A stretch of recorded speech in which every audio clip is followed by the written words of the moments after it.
So we are here in the South Philly kitchen of Scott and Lulu, who own Ember and Ash. Scott, do you want to tell us a little bit about what Ember and Ash is? We're a live fire cooking restaurant. We have an 8-foot custom built hearth. We want it to be a really fun, eclectic neighborhood restaurant. Did Ember and Ash influence your design of the kitchen at all? No, no, it looks very different from the restaurant here. Lulu, you did most of the kitchen design, right? Yes, we were fortunate enough to buy this house when it was a new build. We got to pick out the finishes, hardware, the lights, everything in this kitchen. Did you work with a designer at all?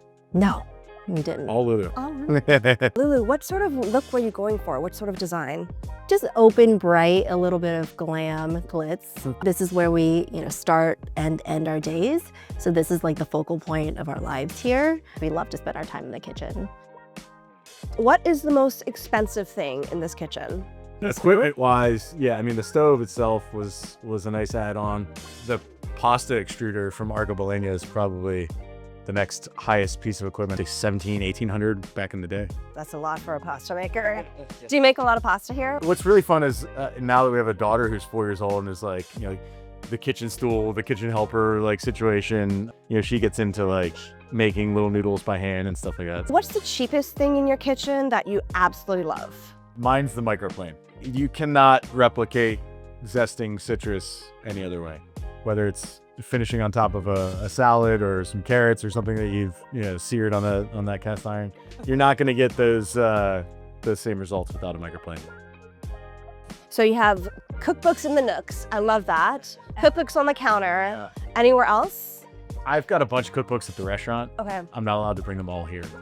There's also some downstairs too. So. Everywhere, overflowing with cookbooks. I truly understand. Yeah. And I also noticed now that you have a lot of stuff on your bar. Every once in a while we'll make a cocktail, but it's just nice when people come over to be able to offer a little bit of everything. And this Doritos. Yeah, the Ulfirical Doritos. Ashley got them. Yeah. Can we taste it? How did they do that? So Lulu, I want to redo my own home kitchen like in my actual house. What design tips or tricks or storage tips do you have for me? Just having the space, no clutter, because at least for us, having 2 kids, 1 and 4 years old, this is like a breath of, just a deep breath space in our chaotic lives. So I think that's why we keep it as clean as possible without just shelves, anything that you can see. Yeah, this is where, we find peace throughout the day.